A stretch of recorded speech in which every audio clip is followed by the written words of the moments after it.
নমস্কার বন্ধুরা, আমি নিলয় শীল। আজকে আমি আবার উপস্থিত হয়েছি ইনো ইনসাইট বাংলা চ্যানেলে আপনাদের জন্য একটি নতুন ভিডিও নিয়ে। আজকের ভিডিও টপিক হচ্ছে 3D images and 3D vision. তাহলে চলুন দেরি না করে শুরু করা যাক।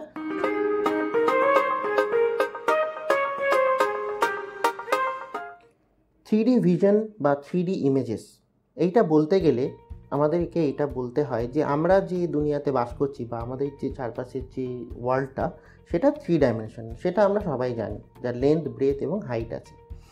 তো যে কোনো অবজেক্ট যদি আমি দেখি, তাহলে সেইটা আমরা বুঝতে পারবো যে সেটার একটা লেন্থ আছে, ব্রেথ আছে এবং হাইট আছে, এবং সেটা স্পেস টাইমে একটা জায়গার মধ্যে রয়েছে, অর্থাৎ সেটার একটা স্পেশাল কোঅর্ডিনেটস থাকছে যে কোনো অবজেক্টে। এবারে আমরা যখন জিনিসটাকে দেখছি, সেটা আমাদেরকে একটা 3 ডাইমেনশনাল ভিউ আমরা সেটা দেখছি। অর্থাৎ জিনিসটা যদি ধরুন একটু দূরে আছে, এবং তারও দূরে হচ্ছে তার ব্যাকগ্রাউন্ডটা রয়েছে, আমাদের এটা বুঝতে সুবিধে হচ্ছে যে সেই অবজেক্টটা ব্যাকগ্রাউন্ড থেকে অনেকটা এগিয়ে রয়েছে। এটা কিভাবে হচ্ছে? এবং এটা ছাড়াও আমরা যে আজকাল বিভিন্ন রকম সিনেমা দেখছি, ইংলিশ সিনেমা বা যে কোনো সিনেমা যেগুলো 3D সিনেমা স্পেশালি, সেই সমস্ত সিনেমাগুলো কিভাবে করা হচ্ছে সেইগুলোই আমরা আজকে আমাদের এই ভিডিওতে দেখব। সেগুলি আমরা জানবো যে সেগুলো কিভাবে করা হচ্ছে, এবং সেই জন্য আপনাদেরকে অনুরোধ করছি যে আপনারা পুরো ভিডিওটা দেখবেন। আজকাল অনেক সিনেমাগুলোতে, স্পেশালি হলিউড মুভিজ যেগুলো 3D মুভিজ থাকে স্পেশালি, সেই সমস্ত মুভিতে আমরা গিয়ে দেখেছি যে যে অবজেক্টগুলো থাকে সেগুলো অনেকটা স্ক্রিন থেকে যেন মনে হয় এগিয়ে এসেছে বা স্ক্রিন থেকে যেন বেরিয়ে এসেছে। বা ধরুন এরকম মনে হয় যে কোনো অবজেক্ট আমার কানের কাছ দিয়ে উড়ে চলে গেল বা আমার মাথার উপর দিয়ে উড়ে চলে গেল। আমাদের মনে হয় যেন একদম মুখের সামনে এসে কেউ কথা বলছে, বা এই ধরনের জিনিসগুলো হয়। তো আজকের ভিডিওতে আমরা সেগুলোই জানবো যে সেগুলো কিভাবে করা হয় এবং সেগুলো আগে কিভাবে করা হতো, অর্থাৎ কিছুটা হিস্ট্রি এবং কিছুটা আজকালকার যে টেকনোলজিক্যাল অ্যাডভান্সমেন্ট সেগুলো নিয়ে আমরা আজকে আলোচনা করব। তো এটা শুরু করার আগে আমি কিছু বেসিক জিনিস বোঝাতে চাই। সেটা হচ্ছে দু ধরনের ভিশন হয়, একটা হচ্ছে বাইনোকুলার ভিশন এবং আর একটা হচ্ছে মোনোকুলার ভিশন। তো বাইনোকুলার ভিশন কোনগুলোকে বলছে? এই যে আমরা মানুষের যে দুটো চোখ আছে সেগুলো সামনের দিকে রাখা, অর্থাৎ আমাদের যে স্কাল আছে তার মধ্যে দুটো আই পকেট আছে এবং সেইখানে দুটো আইবল প্লেস করা হয়েছে এবং আমরা সামনের দিকে দেখি, আমরা কিন্তু পেছনটা দেখতে পাই না। এই ধরনের ভিশনকে বলা হয় বাইনোকুলার ভিশন। এবং এই ভিশনটার স্পেশালিটি কী? এই ভিশনটার স্পেশালিটি হচ্ছে, আমি একটা উদাহরণ দিয়ে আপনাদের বোঝাচ্ছি। ধরুন আপনি দূরে একটা অবজেক্ট দেখছেন বা কাছেও একটা অবজেক্ট দেখছেন, সেটা কোনো বড় ব্যাপার না। আমি ডান চোখ দিয়ে এই অবজেক্টটার ডান সাইডটা বেশি দেখতে পাচ্ছি, আবার এই অবজেক্টটার বাঁ দিকটা আমি আমার বাঁ চোখ দিয়ে বেশি দেখতে পাচ্ছি। অর্থাৎ আমাদের কোনো 3D অবজেক্টকে ডান চোখ এবং বাঁ চোখের মধ্যে যে ইমেজটা আমরা দেখছি, দুটোর মধ্যে একটা তফাৎ থাকছে। অর্থাৎ সেই দুটো কিন্তু আলাদা, একদম আইডেন্টিক্যাল সেম নয়। সেটা দেখার জন্য যদি আপনারা নিজেরাও এটা ট্রাই করেন, একটা চোখ বন্ধ করে যদি দেখেন, আবার এই চোখটা একবার ডান চোখ বন্ধ করছেন, একবার বাঁ চোখ বন্ধ করছেন, ডান চোখ একবার বাঁ চোখ, এটাতে দেখবেন যে অবজেক্টটা আপনারা দেখছেন সেটার কিন্তু দু ধরনের ভিউ আমরা দেখতে পাচ্ছি। অর্থাৎ সেইটার একটা চোখে দেখলে এক ধরনের ভিউ, আর একটা চোখে দেখলে আর এক ধরনের ভিউ। ব্রেন কী করছে, সেই দুটো সিগন্যালকে একসাথে প্রসেস করে একটাই ইমেজ আমাকে দেখাচ্ছে, যেটা আমাকে একটা 3D পারসেপশন দিচ্ছে, একটা 3D ভিউ দিচ্ছে। তো আমাদের চোখে, স্পেশালি মানুষ বা কিছু কিছু প্রাণী যেমন আউল, মানে এই ধরনের যে প্রাণীরা আছে, তাদের চোখ যেহেতু সামনের দিকে থাকছে, তারা 3Dটাকে সেইভাবে অবজার্ভ করছে। এবং মোনোকুলার ভিশনটা কীরকম? মোনোকুলার ভিশন হচ্ছে সেই সমস্ত ভিশন যেগুলো আপনার, যে প্রাণীদের ডান দিকে বা বাঁ দিকে চোখ থাকে। মানে ধরুন একটা মাছের চোখ আপনারা দেখবেন ডান দিকে একটা থাকে এবং বাঁ দিকে থাকে। ওরা ডান দিক থেকে এইভাবে জিনিসটাকে দেখছে, অর্থাৎ ওদের দুটো চোখে দুটো মানে ইমেজ একেবারেই আলাদা।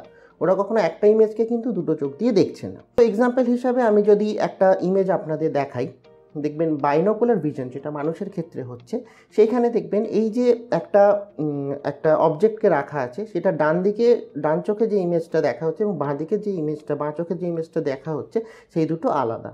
এই ছবিটা দেখলে আপনারা সেটা বুঝতে পারবেন। এবং যদি আমরা একটা ঘোড়ার কনসিডার করি, একটা ঘোড়ার আরও একটু ইম্প্রোভাইজ জিনিসটা, সেটা হচ্ছে ওদের যদিও বা মোনোকুলার ভিশন, কিন্তু ওরা অনেকটা বেশি এরিয়া কভার করতে পারে। ওদের চোখটা একটু অ্যাঙ্গেলে বসানো থাকে, দুটো চোখ। তাতে কী হয়, ওরা দুদিকের তো মোনোকুলার ভিশন দেখতেই পাচ্ছে, প্লাস সামনের দিকে যখন কোনো অবজেক্টকে দেখছে তখন ওরা কিন্তু বাইনোকুলার ভিশন দেখে। অর্থাৎ ওদের ক্ষেত্রে জিনিসটা একটু অন্যরকম। তো যাই হোক, তাহলে আমরা বাইনোকুলার আর মোনোকুলার ভিশন সম্পর্কে জানতে পারলাম। 1838-এ স্যার চার্লস হুইটস্টোন বলে একজন ভদ্রলোক, উনি এই জিনিসটাকে অবজার্ভ করেন এবং এটা নিয়ে কিছু রিসার্চ করতে শুরু করেছিলেন। উনি তখন এটা আইডেন্টিফাই করলেন যে আমাদের দুটো চোখ দুটো আলাদা আলাদা অবজেক্ট দেখে এবং সেটাকে যখন ব্রেন একসাথে কম্পাইল করে তখন সেই জিনিসটা আমাদের 3D একটা ভার্সন বা 3D ইমেজটাকে দেখতে সাহায্য করে, বা জিনিসটাকে আমরা 3D ফর্মে দেখি। তো উনি একটা ডিভাইস বানালেন যেটাকে বলা হয় স্টিরিওস্কোপ। স্টিরিও কথাটা তো আমরা সবাই জানি, দুটো, অর্থাৎ যেমন স্টিরিওফোনিক বলা হয় বা স্টিরিও সাউন্ড সিস্টেম বলা হয়, মানে একদিক আমার বাঁ দিকেও থাকবে ডান দিকেও থাকবে, দুটো আলাদা আলাদা সাউন্ডের সোর্স থাকবে, সেই দুটো আলাদা আলাদাভাবে আমাদের কানে যেমন এসে পৌঁছাবে, সেরকমই চোখের ক্ষেত্রে বা দেখার ক্ষেত্রেও জিনিসটা একইভাবে প্রযোজ্য। অর্থাৎ বাঁ দিকের চোখে এক ধরনের ইমেজ দেখবো, ডান দিকের চোখে এক ধরনের ইমেজ দেখবো। তো উনি যে স্টিরিওস্কোপটা বানিয়েছিলেন ওটাতে দুটো মিরর লাগানো ছিল এবং সামনে কোনো অবজেক্টকে রাখা হলে সেই দুটো মিররকে রিফ্লেক্ট করে আমাদের দুটো চোখের মধ্যে ফিড করানো হতো এবং সেই জিনিসগুলো আমাদেরকে 3D একটা ভিশন বা 3D একটা অবজেক্টকে দেখতে সাহায্য করতো। পরবর্তীকালে 1853-তে ডাব্লিউ রোলম্যান বলে একজন সায়েন্টিস্ট, উনি একটা কালার স্টিরিওস্কোপ কনসেপ্টটাকে নিয়ে আসলেন। কালার স্টিরিওস্কোপ কনসেপ্টটা কীরকম? সেই কনসেপ্টটা হচ্ছে একটা অবজেক্টকে আমি দুটো ক্যামেরা দিয়ে শ্যুট করব এবং দুটোতে আলাদা আলাদা কালার ফিল্টার লাগাবো। অর্থাৎ একটা ক্যামেরা বাঁদিকের ক্যামেরাটাতে আমি রেড ফিল্টার লাগাবো আর ডান দিকের ক্যামেরাটাকে আমি ব্লু ফিল্টার লাগাবো এবং সেই দুটো ইমেজকে আমি একটা ইমেজের মধ্যে সুপার ইম্পোজ করবো এবং যে দেখবে তাকে একটা স্পেশাল চশমা পরতে হবে, যে চশমাটার বাঁ দিকটা লাল হবে এবং ডান দিকের কাঁচটা নীল হবে।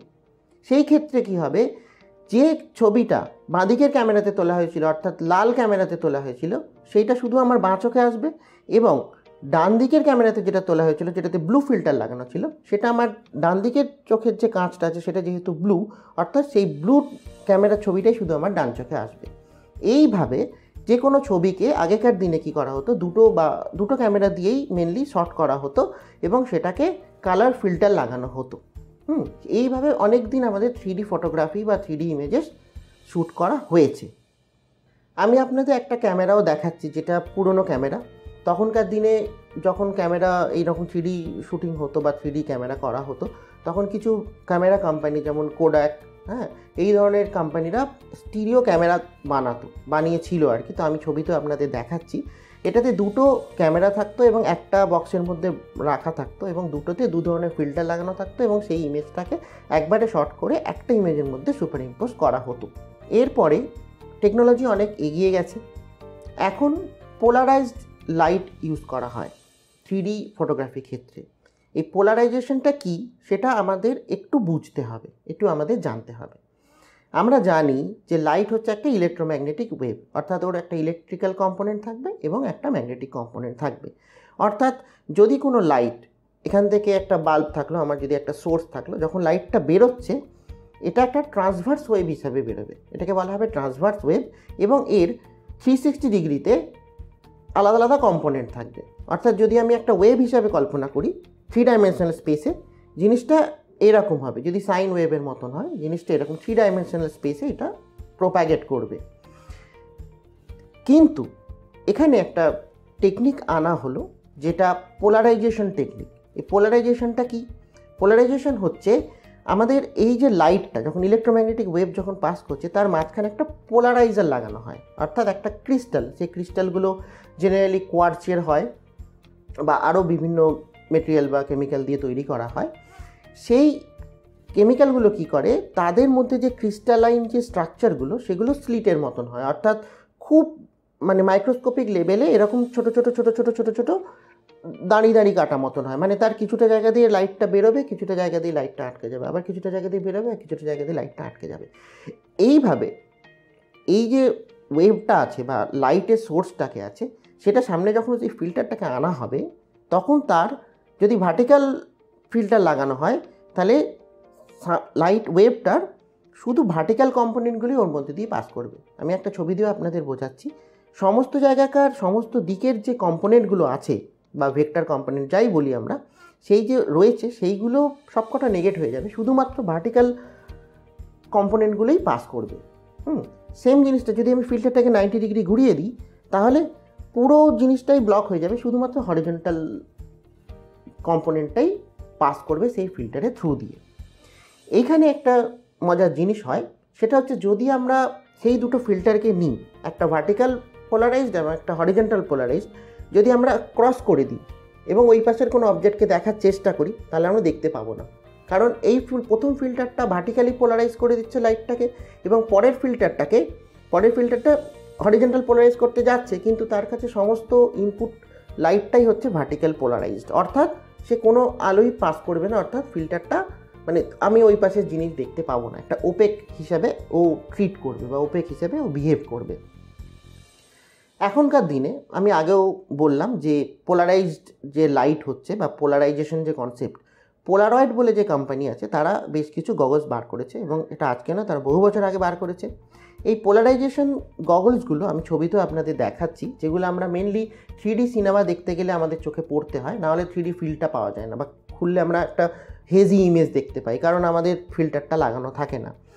তো কি হচ্ছে, এই পোলারাইজড গ্লাসগুলোর কিছু বেনিফিট আছে। সেই বেনিফিটগুলো কীরকম, আপনি যখন গাড়ি চালাচ্ছেন রাত্রিরে হাইওয়ে দিয়ে, ওদিক থেকে ধরুন একটা গাড়ি আসছে যেটা খুব জোরে আলো, সেই আলোটা অনেক সময় যে আমরা চালাচ্ছি তাদের চোখে লাগলে খুব অসুবিধা হয়।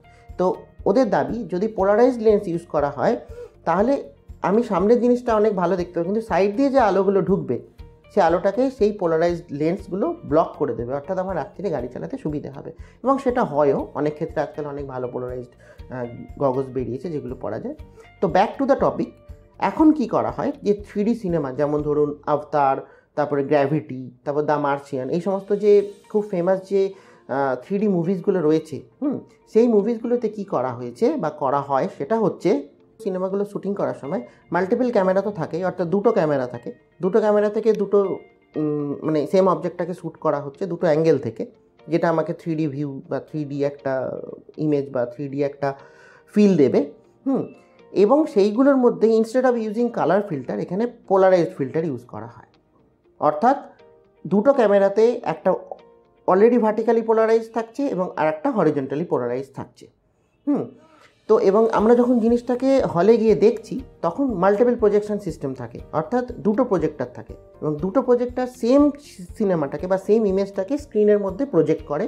এবং যেহেতু আমরা চশমাটাকে পরে নিচ্ছি, অর্থাৎ বাঁদিকের ক্যামেরা যেটা ভার্টিক্যালি পোলারাইজড আছে, সেটা সবসময় আমার বাঁ চোখেই সেই প্রজেকশনে আলোটা আসবে, এবং ডান চোখে যেটা অলরেডি হরিজন্টাল পোলারাইজড লাইট আসছে, সেটা সবসময় আমাদের ডান চোখে আসবে। অর্থাৎ আমাদের দুটো চোখে দুরকম ইমেজ প্রডিউস করে আমাদেরকে দেওয়া হচ্ছে, এবং ব্রেন সেটাকে প্রসেস করছে এমনভাবে, ব্রেনের কাছে মনে হচ্ছে যে সামনে থাকা অবজেক্টটা অ্যাকচুয়ালি 3D অবজেক্ট, অর্থাৎ সেটা ব্যাকগ্রাউন্ড থেকে যেন বেরিয়ে এসেছে। এইভাবে আমাদের 3D ইমেজারিগুলো বা 3D যে সিনেমা, 3D ভিশনগুলোকে আজকালকার দিনে করা হয়। আরও অনেক টেকনিক বেরিয়েছে, সেটা নিয়ে আমি পরে অন্য ভিডিওতে আলোচনা করব, কিন্তু এখনও পর্যন্ত এইভাবেই মোস্টলি সমস্ত সিনেমাতে বা যেগুলো ধরুন 3D সিনেমা, এইটাতে এইভাবে জিনিসগুলোকে করা হয়। তো মেন ব্যাপার হচ্ছে, কোনো অবজেক্টকে যদি আমি দেখি, আমার বাঁ চোখ যেভাবে দেখবে, ডান চোখ যেভাবে দেখবে, দুটো আলাদা হবে, অর্থাৎ তার অ্যাঙ্গেল অফ ভিউ সেটা দুটোর ক্ষেত্রে ডিফারেন্ট হবে। এবং ডিফারেন্ট হওয়ার জন্য ব্রেনের কাছে যখন ইমেজটা বা সেন্সটা গিয়ে পৌঁছাবে, যখন ব্রেন দুটোকে কম্পাইল করে একটা ইমেজ তৈরি করবে, ও তখন আমাকে একটা 3 ডাইমেনশনাল ভিউ বা 3 ডাইমেনশনাল ইমেজ দেবে। আশা করছি আজকের ভিডিওটা আপনাদের ভালো লেগেছে, এবং 3D ইমেজারি বা 3D ভিউইং সম্পর্কে আমি আপনাদেরকে কিছুটা বলতে পেরেছি, এবং আপনারা নতুন কিছু জানতে পেরেছেন। তো এরকমই ভিডিও দেখার জন্য আমাদের চ্যানেলটা তো অবশ্যই সাবস্ক্রাইব করবেন, এবং লাইক করতে অবশ্যই ভুলবেন না, এবং আপনাদের বন্ধুদের মধ্যে জিনিসটা শেয়ার করবেন, যাতে করে তারাও এই জিনিসটা সম্পর্কে জানতে পারে। তো আজকের মতো আমি আপনাদের থেকে বিদায় নিচ্ছি। দেখা হবে পরের এপিসোডে। সঙ্গে থাকুন ইনসাইড বাংলা।